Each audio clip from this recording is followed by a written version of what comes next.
So good morning, everyone. Thanks for your attendance today and attending our Microsoft Defender for Office 365 webinar. My name is Paul Rouse. I'm a consultant here in the mobility and security practice at ThirSpace. Look forward to talking to you today about Microsoft Defender for Office 365. So the agenda for today, we'll cover off Microsoft Defender for Office 365 at a high level, talk in more detail around the protection stack, investigation capability, response capability, talk a bit more about the recent attack simulation and training improvements, and I'll go through a demo there. Talk about the configuration experience, some improvements there, and demonstrate those. Also touch on the recent addition of evaluation mode and talk around some migration considerations that you may have, before finally just rounding things off with an explanation of XDR from Microsoft and where Defender for Office 365 fits in that bigger picture. Defender for Office 365. So you may still know this by its previous name, Office 365 Advanced Threat Protection, or Office 365 ATP as it was abbreviated to. Just to clarify for everyone's benefit, in September of last year, Microsoft announced new product names for their threat protection offerings. Everything had a Defender added to its title, so all of this allows Microsoft to create the overall Microsoft Defender solution, which is a combination of Microsoft 365 Defender and Azure Defender. Microsoft Defender for Office 365 is one of the technologies that feeds into the overall Microsoft 365 Defender XDR solution. We'll talk a bit more about that later. Before we go too deep, I just want to cover off licensing. It's not glamorous, it's not interesting, but we have to cover it off. So in terms of Defender for Office 365, comes typically in one of two flavors, P1 and P2. Defender for Office 365 P2 included in the E5 license bundles, so Office 365 E5 or A5, the 365 E5 security bundle and Microsoft 365 E5. P1 coming as part of Microsoft 365 Business Premium. And then you've also got the ability to add Defender for Office 365 to a number of different Exchange and Microsoft 365 subscription plans. In terms of capability and how that differs across those licenses, the core functionality, so when we're talking about things like safe attachments, safe links, etc., they persist across both license SKUs. The main differences between P1 and P2 relate to automated incident response, attack simulation, and integration with 365 Defender. So the automation piece doesn't come as part of P1, nor the attack simulator and training and the integration with 365 Defender. The additional benefit of licensing it via Microsoft 365 E5 is you're also able to take advantage of the capability referred to as safe documents. Okay, so now we're clear in our mind around licensing. Let's look at some of the challenges that we all face when it comes to securing our environment. So Microsoft really see three main challenges to securing an organization. So the ever-changing threat landscape. We know that bad actors are adapting to develop sophisticated attacks faster than ever, and a growing attack surface increases vulnerability and complicates security. In terms of correlation of signals, it's time-consuming, expensive. The volume of signals consumed by security teams today is often at times overwhelming and requires extensive correlation to derive actionable insights. And then you may end up in a scenario where you have disparate solutions. So when it comes to stitching together what are often expensive and siloed security tools, this can lead to gaps in coverage, limited visibility, and ultimately a fragmented experience. So it's also important to understand that despite it being a very well-known attack vector, 91% of cyber attacks still start with an email. It's important to have effective technical controls, but as we all know, no solutions are 100% effective. So we also need to ensure our users are another line of defense. And as statistics show, 20% of phishing emails are clicked on by users within 5 minutes. There's still a lot of work to be done there. So why Microsoft? Now, native protection provided within Office 365. So the built-in protection maximizes user productivity, and the integration simplifies administration and reduces your total cost of ownership. When it comes to AI, Microsoft have an unmatched breadth of intelligence that they use to create the most continuously improved prevention, detection, and automation capabilities in the industry. And Microsoft's holistic approach and rich integration with the broader Microsoft 365 Defender suite provide a comprehensive solution for threat protection that brings together end-to-end cross-domain coverage with awareness, training, and secure posture guidance. So Defender for Office 365 is more than just email. It provides protection for all of Office 365. So this is protection against known and zero-day threats. As I said, beyond email, so that to encompass things like SharePoint, OneDrive, Teams, and Office 365 apps. And as Defender for Office 365 is built on Office 365, it provides the ability to build security into the products and services your users are already using, thus providing a seamless security solution that works without plugins or customizations. All this adds up to a smooth user experience and ensures user productivity is maintained while security is enhanced. Now, Microsoft have an unparalleled scale of service, and they have used this to create the Microsoft Intelligent Security Graph. This uses AI to glean insights from the over 8 trillion threat signals Microsoft receive daily across all the consumer and commercial services they operate. Microsoft's deep strengths in AI are reflected in the robust filtering stack in Defender for Office 365, which provides protection against a wide variety of attacks, including phishing, malware, business email compromise, and spoofing. So Defender for Office 365 protects across the kill chain, providing prevention and detection capabilities backed up by detailed reporting and automated investigation and response. The Defender for Office 365 also provides in-product guidance and training for both end users and administrators, improving security posture across the organization. Further, deeper integration with the broader Microsoft 365 Defender suite helps cross-domain attacks spanning email, collaboration tools, endpoints, identities, and cloud apps, and brings with it automated detection, investigation, and response.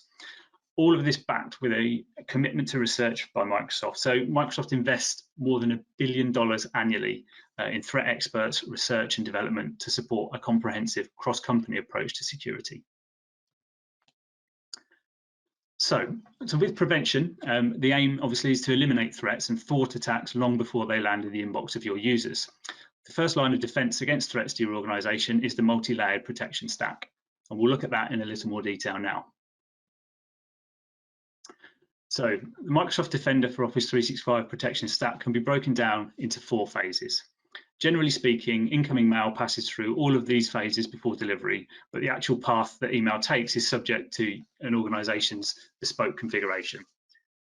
So phase 1 is edge protection. Now, unfortunately, edge blocks that were once critical are now relatively simple for bad actors to overcome, and over time, less traffic is blocked here, but it still remains an important part of the stack. And edge blocks are typically automatic and don't require any configuration on your part.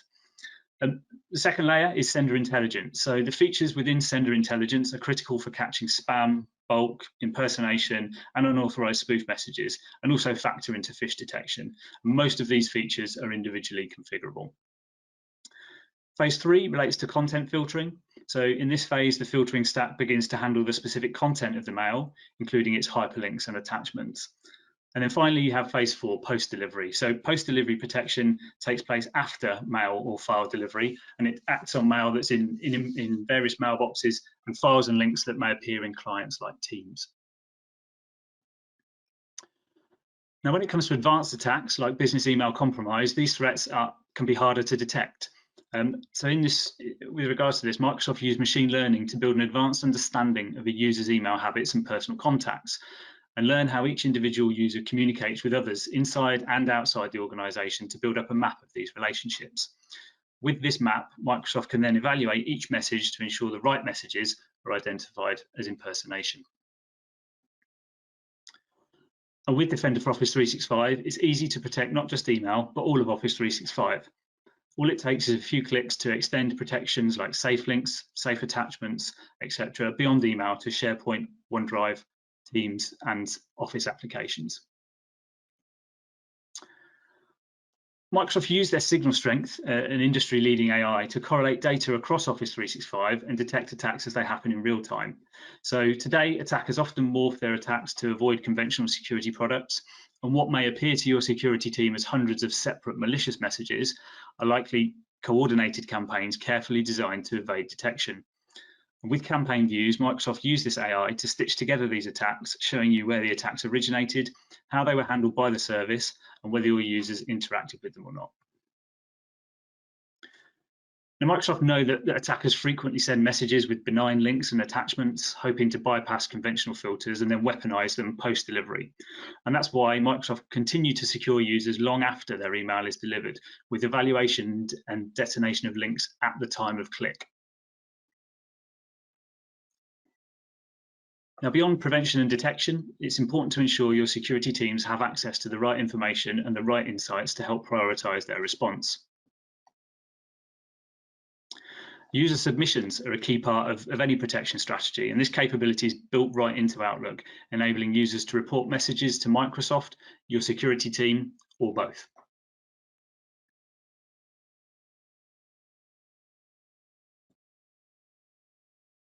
So in the portal, it's easy for admins to view and investigate user submissions, but also create admin submissions to send messages directly to Microsoft for review. Now let's look at Threat Explorer. So Threat Explorer enables us to begin delving into granular data for our organization. Here we're looking at malware threats over time, categorized by the detection technology that discovered them. We can also change the category for the graph. In this case, we're showing malware family, but we can filter the Threat Explorer graph through a variety of views and filters to find out exactly what it is you're looking for.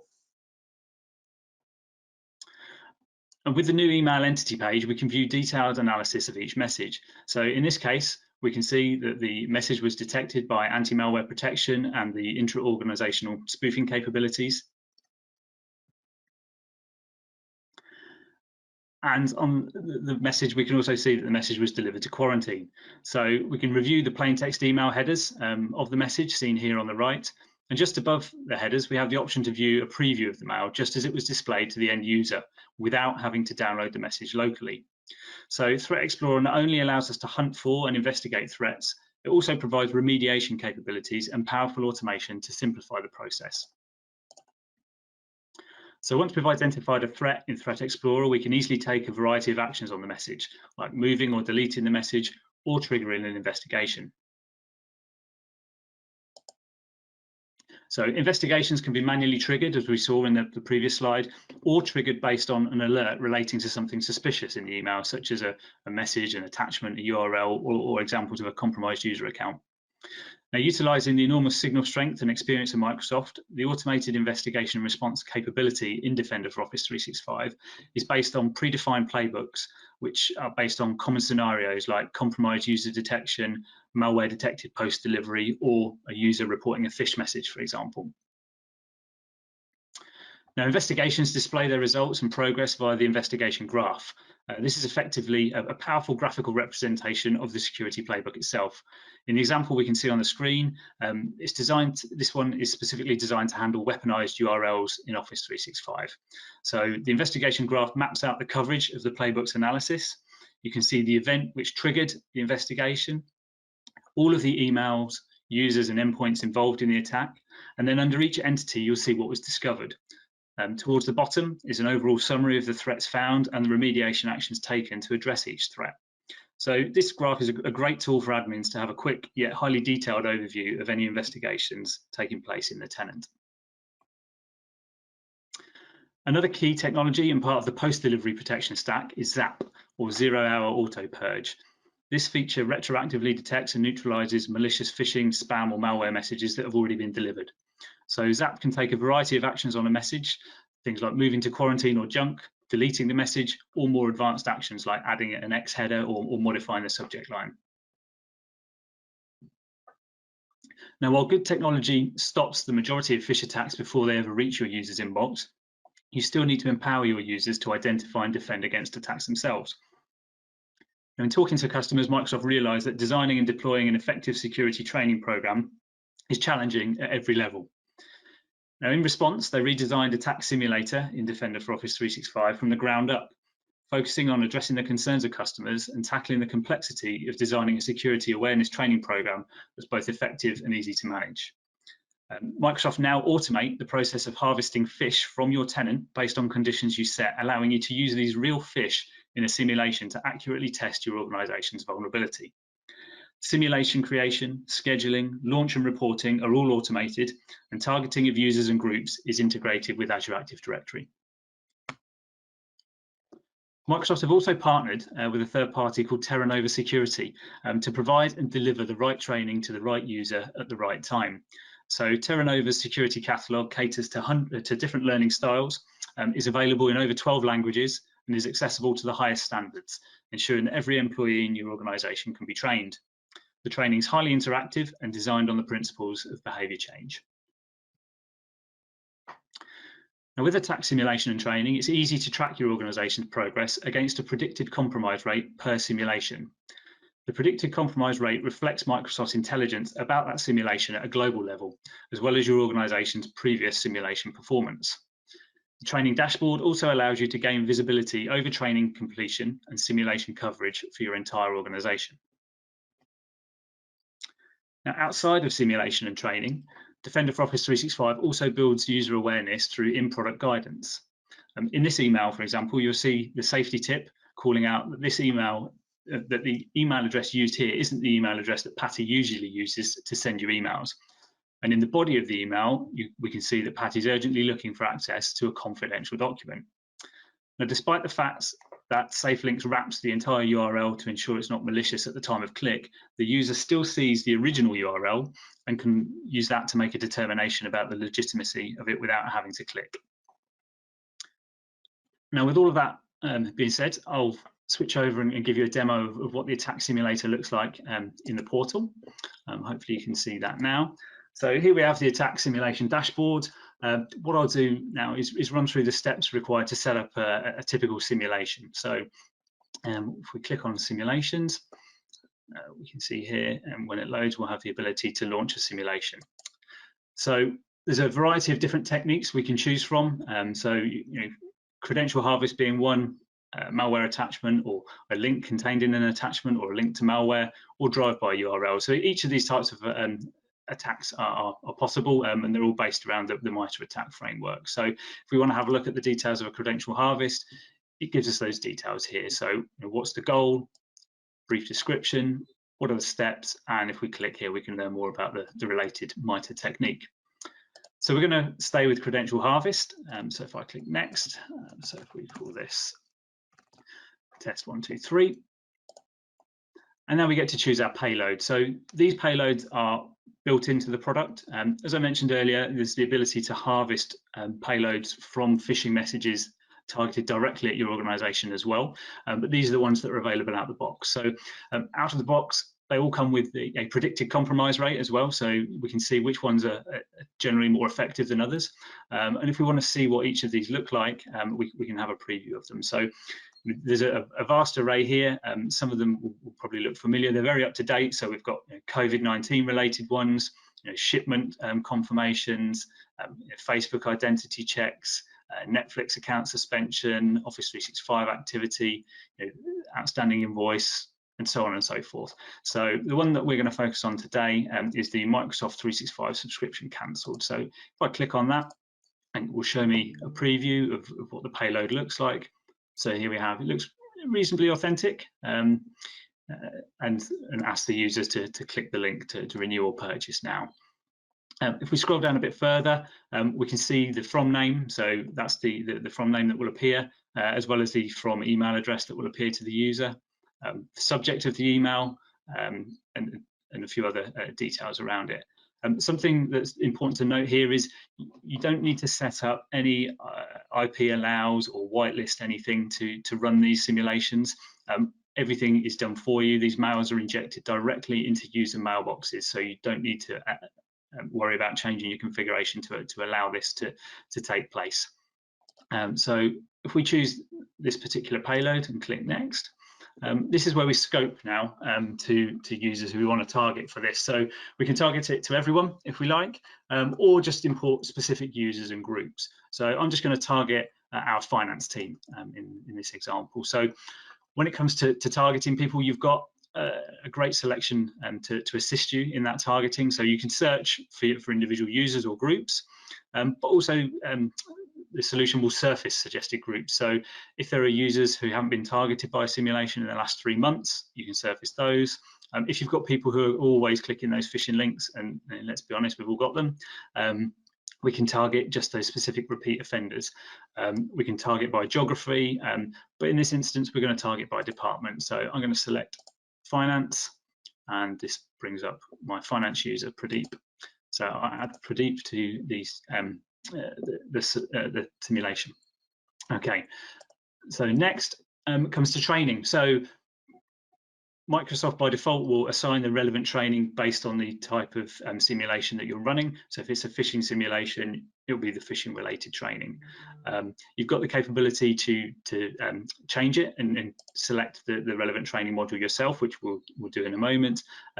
Alternatively, you don't have to use the Microsoft built-in training experience, so you can choose not to use training, or if you have your own in-house training library on the intranet, you can redirect that the users to a specific custom URL if they fall foul of the simulation.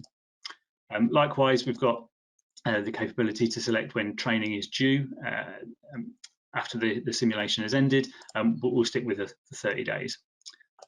So if I click next, it now shows me I've got the ability to assign what training I like to this simulation. So again, services recommended first of all, but we can also look at all the training that's available to us if we wish. So this is the entire library here, 25 different items.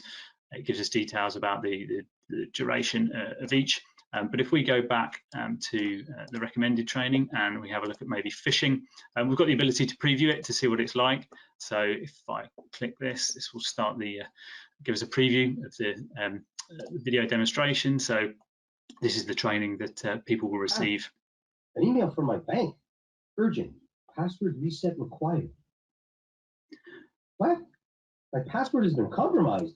So as you can see, professional quality training provided as part of this, and we're going to add phishing as the relevant training. We can choose to assign that to all users, regardless of whether they click the payload or not. We could just maybe assign it to those who click through, or maybe just assign it to those who went as far as providing their credentials. So in this instance, we'll just provide it to those who provide credentials. In terms of what the user experience and what they see, if they click through and provide credentials, they'll be greeted by this page. So there's a note here to say, it's okay, you're human, let's learn from this. We're not looking to punish anyone, it's about awareness. So this is the page that the user will see, and at the bottom you'll see they can go directly to the training or add the training specifically to their calendar. There's a limited amount of customization available here, so we can change the header and we can change the body of that mail. And then as we move forward, we're looking at scheduling. So we can choose to launch the simulation as soon as I'm done, schedule it to be completed at a later date, the days to run the simulation to allow it to be valid. We've also got the ability to enable region-aware time zone delivery. So typically we target people at the start of the day. That's when they're most click happy. And if you're a geographically dispersed business, you may want to target the beginning of the day for all of your time zones. So you've got the ability to specify that there. And finally, we can review all of our settings and click submit. I'm not going to submit this one. I ran one earlier, so let's see how this looks to the end user. So here I am. Here's my subscription, our fish email. We can see it purports to come from Microsoft.com, but we can see it's clearly not. Microsoft is the sender. But I'm a user, I'm busy. Okay, right, I think I better click this, it looks important. So I click on it and it takes me to a landing page. So here it's asking me for sign in. So I think, oh, okay, right, I better provide my credentials. Okay, type in my password. Uh-oh. And here we go. This is the page that we saw a moment ago. So in addition to notifying people, obviously it's a simulation and they were phished. Each payload has certain kind of telltale elements within it that we can guide users towards to help them learn for next time. So we can see there was a spelling mistake. We can see the spoof display name. and spelling and grammatical errors. You know, I can then go directly to the training.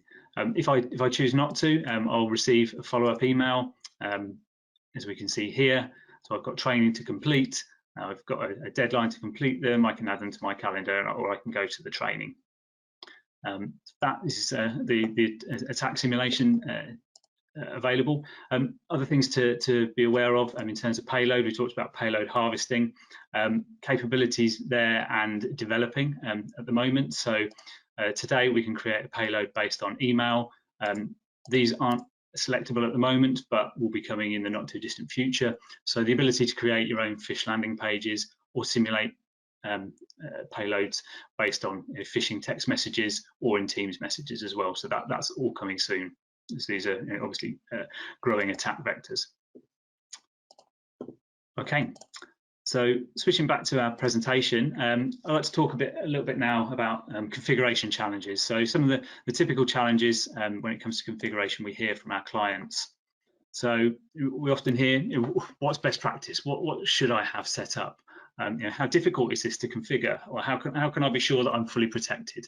And how can I make sure I stay protected as new enhancements are released? So this product as a cloud service is certainly not static. New capabilities being added all the time. So how do you make sure you're taking advantage of that? Likewise, how can I track changes to configuration over time? Now, Microsoft have made a number of enhancements in these areas to ensure clients are able to get the very best out of the product, and I'll discuss some of those now. So Configuration Analyzer is a relatively recent addition. This is a capability that lets you compare your configuration to Microsoft's recommended settings, gives you policy guidance where you need it, and also surfaces legacy configurations that you may have overlooked. Microsoft also now provide preset security policies, allowing you to easily configure your environments with Microsoft's recommended settings. And I'll dig a little deeper into those in a moment with a demo.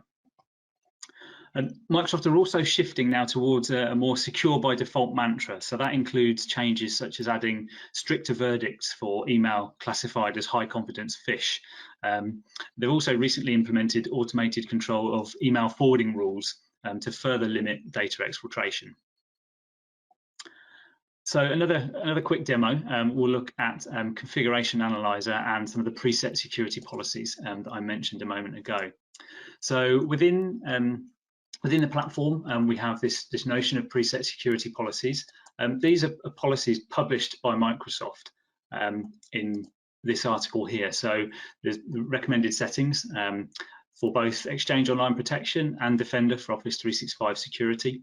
And they fall under one of two baselines, really, so standard or strict. So if we look down the article here to understand the differences, so for example, a standard bulk email detection action under the standard policy would be to move that mail to junk mail. If the user was under a strict policy, then those bulk mails would be moved directly to quarantine. So this is the interface we have for configuration. To note, when you apply the preset security policies to individual users, if standard and strict have been applied for some reason to both, then strict policy will override the standard. Likewise, anything you specify here as applying to users will automatically trump any custom policies that you have. So if you configure somebody here, any other configurations that you've applied won't be honoured. The other thing to note about these baselines is there is no deviation from them. Every single control in each of these baselines applies the second that you apply them to people. So to show you how straightforward it is, we can see here we've applied the Exchange Online Protection strict protection settings to Miriam Graham, likewise for Defender for Office 365. And if we click Edit, we can see here we've got the ability to specify users, groups, or specific domains. And if I look at my policies for Defender for Office 365, so if I look at my anti-phishing policy, for example, I can see here there is a strict preset security policy. I can see that it's on.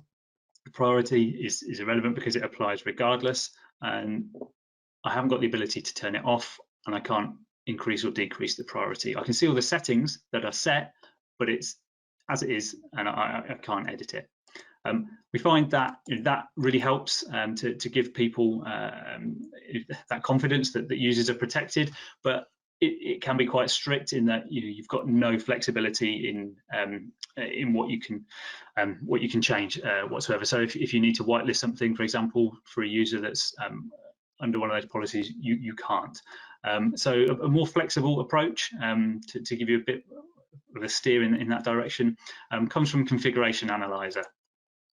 So what Configuration Analyzer does is it looks across your existing configuration and compares it against either the standard baseline or the strict baseline that we've just looked at. But rather than subscribing your users to those settings and enforcing them regardless, what it does is it looks at the settings and compares them to those that would be set if the standard policy applied. So for here, for example, we can see there are 5 recommendations for anti-spam. My current configuration for high confidence spam is to move it to the user's junk mail. The recommendation in the standard policy is to quarantine those messages. So in fact, that's obviously something I need to be aware of and something I need to change. So I can click adopt. If I want to change, I can click confirm, and that's it. Simple as that. That change has now been made to my default spam detection policy, and I'm now in adherence to that recommendation. We can see here there's a number of controls and best practices that haven't been implemented, and we can go ahead and just click through to adopt them as necessary. Equally, the same apply for the strict policy. Now, if some changes have been made, if I'm reviewing this on a monthly basis, I come in here and suddenly there's 6 recommendations, whereas last month there was only 5. Something's changed. How do I get to the bottom of that? How do I know who's changed what? So if we look at configuration drift analysis and history, we can dive down in here and look back over time to understand who's made changes and when. So for example, here I can see a number of changes have been made over time, who's made those changes, what the setting was, which policy it related to, and what the configuration change was. We can also see what impact that has on our configuration. So luckily here, all the configuration changes that have been made have only served to increase the security posture.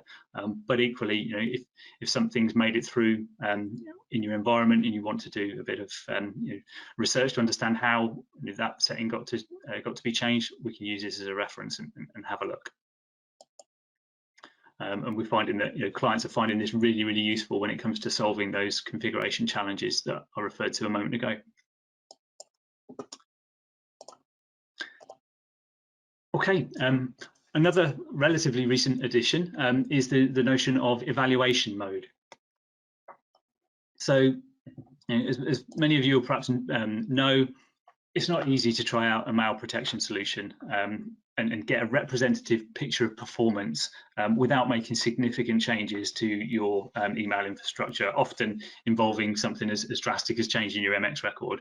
And let's be honest, who's going to do that in production just to test a product? No one's going to do that. So, and there are ways kind of around it. You can use synthetic mail flow or PST-based ingestion, but what you find with those is that once you perform those evaluations, they might look great in your eval or your POC, but when it comes to production, the results that you get in production don't replicate what you saw in your POC, and that's because there's no substitute for real mail flow.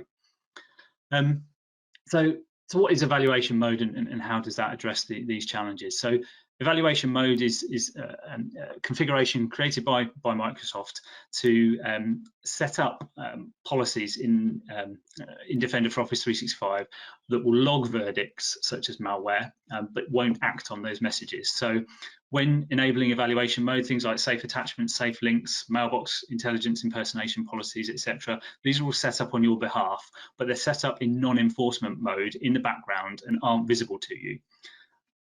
And as part of the setup, evaluation mode also configures what's called enhanced filtering for connectors, which allows Defender for Office 365 to handle your email as if your MX record had been pointed at it, but without the need to change your MX record configuration.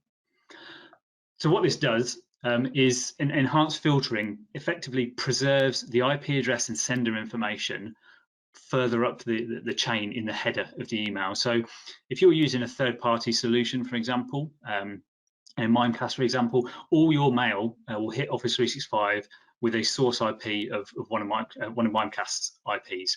So that immediately kind of blinds Defender for Office 365 to a number of the checks that it can do around IP sender reputation and various other checks that it uses to inform its decision. With enhanced filtering enabled, what that will do is it will notify the service of the IPs used by Mimecast, and when mail's received for specific users or all users, if you scope it that way, from those IPs, the service will look back further up through the headers to identify the true source of that mail and perform and render its verdict based on that IP information. As I say, the verdicts that will be rendered, it will show you what it would have done. It won't take action on those mails, so that you can do it without any user impact. And what it provides you is a report that's updated daily that quantifies the messages that would have been blocked if those policies were implemented and Defender for Office 365 was the first port of call for your email.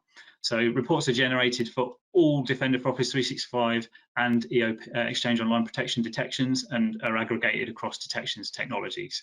The report looks like it does on the screen at the moment. It will have evidence of advanced threat links. I just took this screen grab from my demo tenant, so there's not a lot going on in there, but this is the report that will show you exactly what would have been caught if you had utilized Defender for Office 365.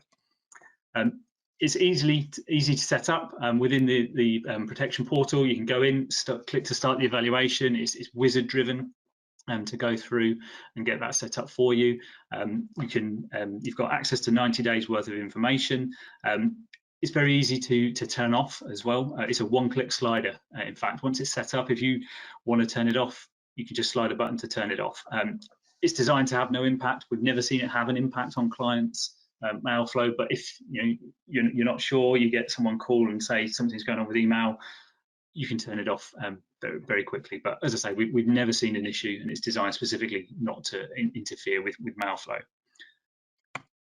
In terms of what you need to take advantage of this, you need to meet the licensing requirements. So any of the following licenses we see on the screen will work. So if you're licensed for P1, P2, you have E5 already, you can take advantage of it. If you don't have a license already, then you can start a free 30-day eval and test the capabilities in the Office 365 Security and Compliance Center. Now, when it comes to migration, we get a lot of questions from clients around migration and implementation. So, whether it be from a third-party solution or an upgrade from Exchange Online Protection, we've got a lot of experience in-house and can help you implement Defender for Office 365 as smoothly as possible. This experience is gained from multiple client migrations and implementations across thousands of user mailboxes. The approach we take is to work with you to understand and establish both your protection goals. So what is it you're looking to block? What's most important to you? What have you been targeted with in the past? And also to understand any existing controls and procedures that you may have in place. So is there another mail filtering solution in the mix somewhere? What are your response processes for the help desk for things like reporting phish and spam? How do you respond if a mail makes it through and someone's clicked on it? We need to understand all of that, and off the back of that, we can then produce a design that meets those goals. And we work on what's called a clean slate approach. So we obviously take guidance from previous configuration, from whatever tools you have in place at the moment, but we don't seek to replicate them identically. We base it around your protection goals. That's what's important. And what we find is that migration is also a really good opportunity to remove any kind of bad practice or legacy configuration that may be lurking within the environment. Whether that be IP ranges that have been whitelisted many years ago and now nobody knows what they're related to. It's an opportunity to start afresh and wipe the slate clean.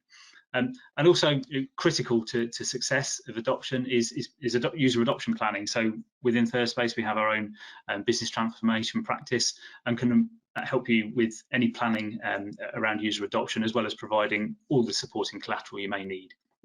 XDR and 365 Defender. So we've covered Defender for Office 365, but it's important to understand where it fits in with the broader holistic security offering from Microsoft. So we're hearing the term XDR bandied around a lot at the moment. So XDR being extended detection and response, and Gartner are defining that as the consolidation of multiple security products into a cohesive security incident detection and response platform. What that platform is Microsoft 365 Defender, and what this means is the products that you see on the screen there: Defender for Identity, Defender for Endpoint, Cloud App Security, and Defender for Office 365. All of these products feed their signal into the overarching 365 Defender solution. What that does is it takes those individual alerts from those individual products, the point product, and joins the dots, performs automated correlation across all of those technologies. So if there's an email alert in Defender for Office 365 and some malicious behavior on the same user's endpoint, it will join those dots. So instead of your security staff investigating an email threat and a device threat that are interrelated and having to join those dots, those alerts will be automatically correlated by the 365 Defender service into a single incident. And what we're seeing is an 80% decrease in the number of cases customers end up managing because of this automated correlation.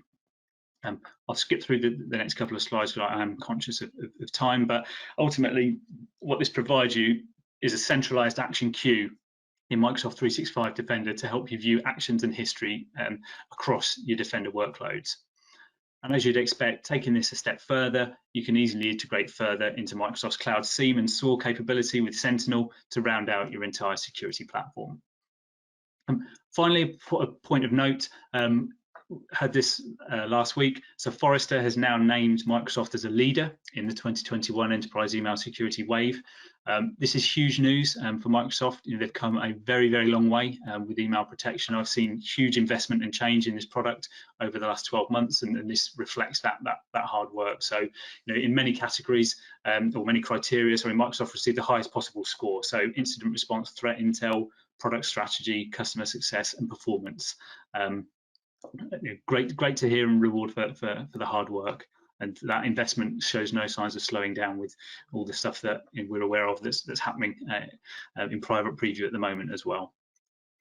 If there's any more information you require, anything that wasn't clear, or if you just want to learn more, want maybe a more tailored demo or a deeper dive into some of the functionality that we've talked about, please get in touch with us, give us a call, drop us a mail. We're more than happy to arrange a call and help you on your Defender journey and give you more information that you need. Other than that, I'd just like to thank you all for your attendance. I hope what you saw was useful and informative. Really great to speak to you all, and I hope to hear from you all soon. Thank you very much.